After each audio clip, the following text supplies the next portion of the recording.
Comment ça va? Bienvenue. Or as we like to say in the United States, bonjour, comment allez-vous, and welcome to the land where the crazy people live. Yeah.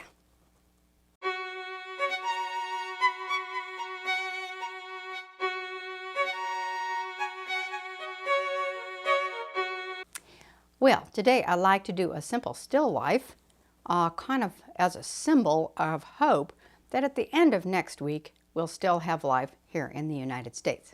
Just saying. All right, so we're going to be doing a wonderful little painting, a simple painting of one of these really gorgeous greenish blue ball jars.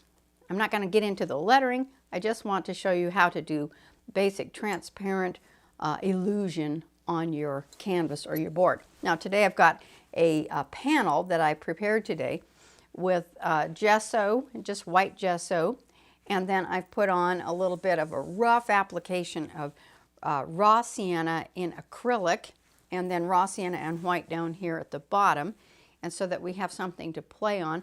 And because it's got this horizon line on there, hopefully we'll be able to see that through our jar. You know, I'm thinking about like that. Okay, you can sort of see that through it. And if not, well, we'll just kind of make it up as we go along. All right, let's get going. Yeah. Now on my palette I have some phthalo turquoise, a little bit of cobalt teal, some nice, what is it, viridian, which is a bluish green or a greenish blue, depending on which way you're looking at it. And I've got some lemony yellow, a little bit of viridian, and some purple, a little bit of white. Okay, that's what we've got so far. And I've got a little puddle of medium, which is transparent, and it's called Neo Megilp. Now you can use liquid, you can use any kind of medium that you normally use. If you don't have any of that kind of medium, you can add some linseed oil to a little bit of odorless thinner. That would work, just, you know, to help make your paint a little more transparent or translucent. That meaning you can see light through it. Okay, so let's get going. I've got a little stick here, and I've got my tiny brush, and my straight edge, I'm going to put this up, and I'm measuring this out. I'm looking at my my jar, and I'm seeing that it's about maybe 3.5 inches up, and so we'll decide where we're going to put the top of the jar. I want it to overlap, but the body of the jar, we'll start the bottom. I'm going to put 2 marks like this.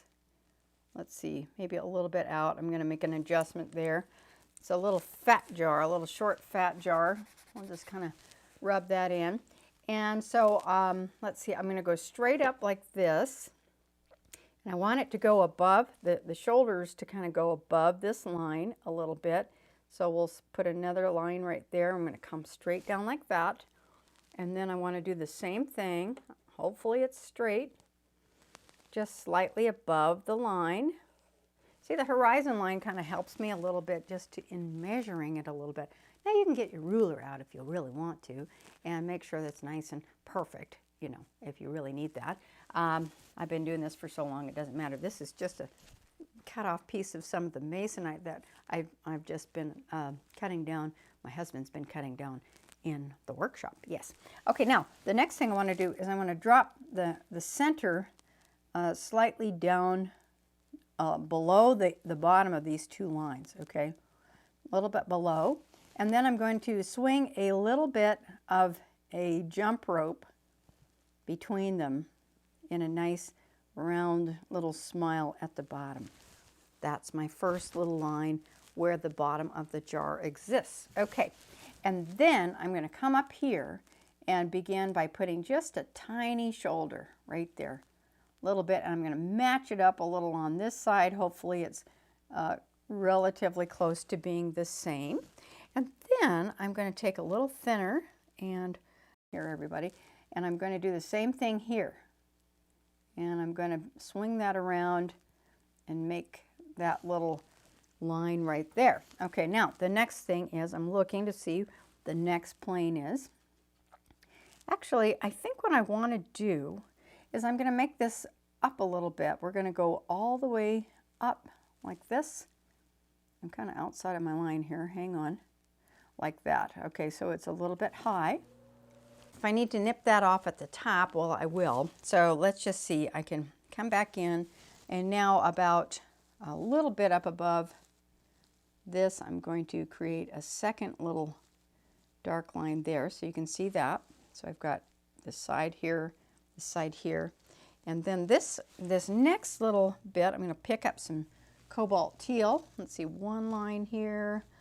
Actually, I want to extend this out beyond the jar line right like that. The next one is even higher. So I've got this panel. It's all about kind of like a bookmark. You got to keep your eye on it and think, where did I leave off? You know, if you can remember that, you can paint just about anything. So this is just a little bit of a ridge that comes out. So I'm going to make a little bit of an arrow kind of thing like that. And then it comes up a little bit. And then we have another layer of where it comes around like this, like that. And you're going to end up at the same point, I hope. And this comes out, so I've got that little soft arrow at the top like that. And then I'm going to begin with the ellipses. Here we go, here we go. All right, so now I'm going to find out how much space do I see right here. I think that's about how high it is. And that's going to change. If you're looking straight over the top of it, it's a perfect circle. But if you're looking at it, you know, as you get down a little farther and farther, then that top ellipse becomes skinnier and skinnier. So you have to decide how much space do I see from here to this lip right there. Okay, that's just one of your observations.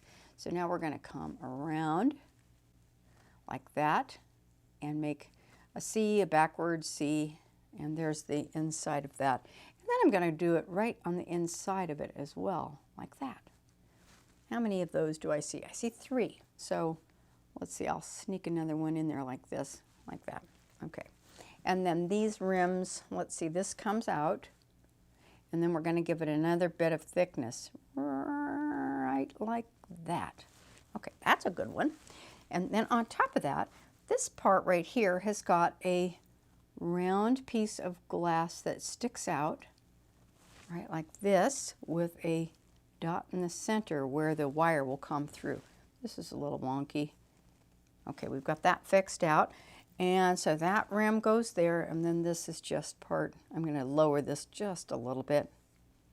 Lower that little shoulder down just a tad. And I think that about does it for the shape of that part of the ball. Now let's come down here, and I'm going to do the same thing. I'm going to go look in here, and I think, how high is that back part of that inside ellipse? There it is, right there. And then I'm going to swing that around like this, swing it around like this, and hope I get it close to being right. And I'm seeing an inside tiny little raised piece of glass on the inside too. And you know, you can, again, you can do this with a ruler, and you can, you know, you could trace it on if you really wanted to, take a picture of it and trace it on and then paint it. But it's kind of a good challenge to just do it with your free hand. Yeah, okay, and a stick, okay. So now the next thing I want to think about, now one of the things, I'm going to go into some dark purple, okay. Purple, you know, red and green are complements. So when I want to do some glass, a lot of times I'll use a purple along with the teal, which is kind of a red and a bit of a greenish blue. Okay, I don't know if that makes any sense to any of you guys. But underneath the bottom now, I'm going to put in some of that dark purple with a little bit more red in it. I'm going to adjust that. And I'm coming under here. And you see how that kind of makes sense, doesn't it? It does, yeah. So now I'm going to come up here. Do I see any of that? Maybe a little bit. I'm going to straighten that out a little bit like that. Maybe just slightly on the inside like that. And it just sort of makes it a little bit more vibrant, doesn't it? So I'll come up, oops, I just about put a straight line on there. A little bit of purple in the shadow of these rims. So I'm just restating that. And now I'm going to go in, I guess I can put my stick down, yeah. It's kind of like a cigarette, you just have to have something in your hand. I don't smoke, no. All right, so let's do a little bit of teal now. Teal with a little medium on it. And now I'm going to come in with this teal along the edge like that. And then I think I'm going to add a lot of white to it, or just white with a tiny bit of teal and a little tiny bit of that yellow, everybody. So it's mostly white with yellow and a little bit of teal and whatever else is on my brush. So now I'm going to come in and we're going to put that kind of light, it's got purple in it. Yep, it does. Never mind with what I just said. The purple works good too, because that's a little bit of what I wanted to mention, is that the purple can be not only dark purple, but light lavender as well. So I'm putting that in like that. Now I really need to clean this brush because that's not really the color I want to go with at this point. So let's go with our light yellow and white. Yeah, and a little tiny bit of, okay, that's better.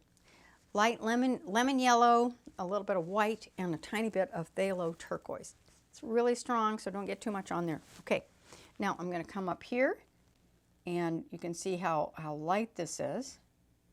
It's kind of like a limey green. I'm going to put that over here. I think I need it a little bit more in the white zone, so I'm going to put more white in it right here. And I'm just kind of pushing it out like that. So I'm basically filling that up. I'm going to add a little bit of teal to it. A couple of strokes like this, scumbling that in like that. Good. And then the shoulder has got more of a viridian green with cobalt teal. And we're going to put this lighter color as the light hits the top of the shoulder. Okay, now the main thing, you guys, when you're doing these kind of things is to really observe, okay? Get yourself a jar, put a light on it, put something behind it, and really make some serious observations. Don't just, make it up. So now on the bottom of the jar, it's darker. So I'm going to make a darker value on the bottom. Just making that observation.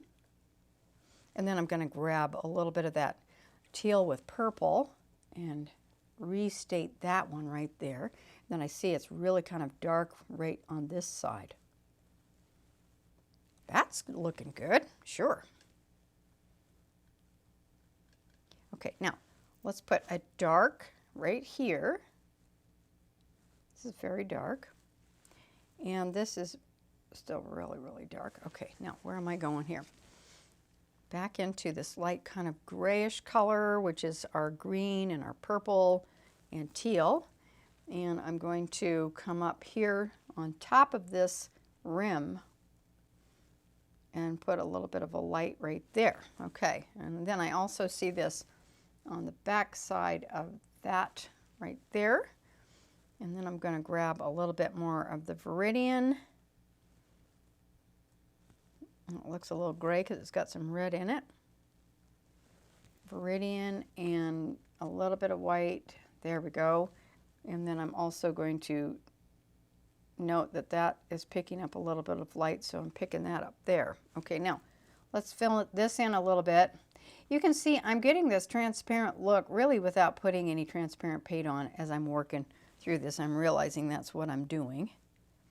I'm seeing that it's really more transparent. So this is phthalo turquoise with yellow.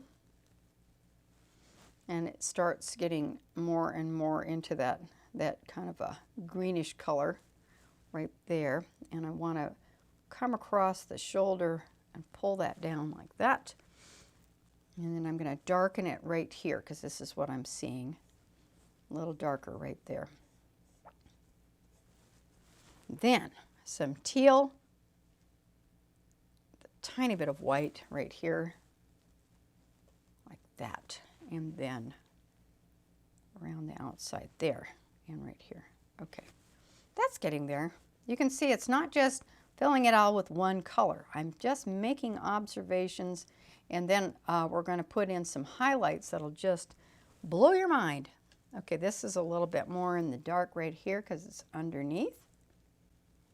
Like that. And I'm going to fill this in a little bit, keeping in mind that we've still got this little lump of glass right there. And then this is actually more into the purple zone. It's only one layer of glass, so I'm going to put that into a little light purple, swing that around like that, and then I'm going to get into some teal with a little bit of turquoise, and we're going to restate that again. Put that in, and let's see what else am I missing here. Like this. All right.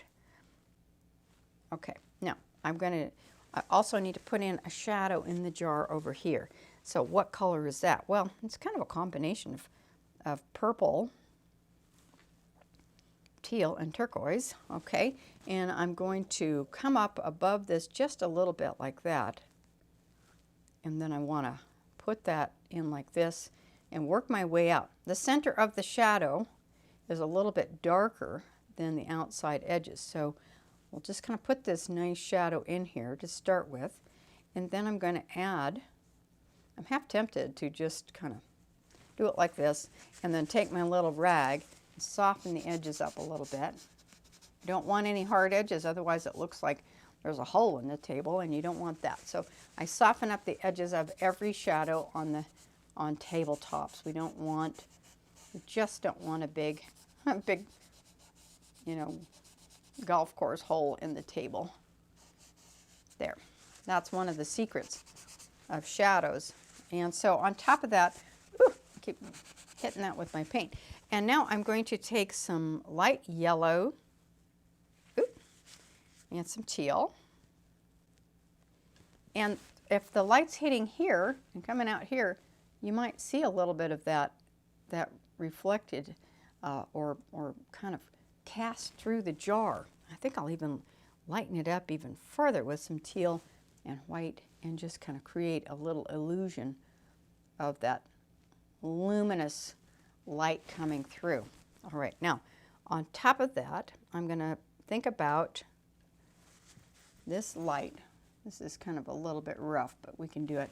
Now I'm going to get some nice white, and I'm going to find where the highlight is. And so the light's coming around here, and it's hitting, and I'm going to make it nice and chunky. I'm going to put a little bit of a light spot there.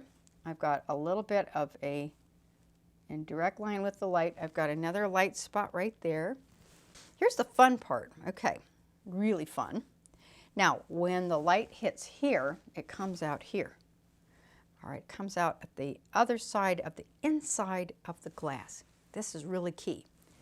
Hits there, and it comes out, not on the very edge, but right inside where the thickness of that glass is, right there, especially towards the bottom. So I'm going to re-emphasize that even more. I don't want it as light as the highlight because it's inside the glass, but there it is, right there. Let's see if there's any other part down here. It's kind of a little bit shiny right there. So it shines through there, and then I have another little line that does the same thing kind of right there. And I'm going to lighten this up with a little bit of that mint green kind of color like that. Okay, now that's a pretty good little mason jar. And then you can get in and do all your lettering if you want. I'm going to tell you a real fun secret. If you want to do your lettering, now I do it freehand, you guys, but you can allow this to dry, and then you can take a picture of your letters, take a photo of your letters, and then blow it up to the exact size of what you want on the jar.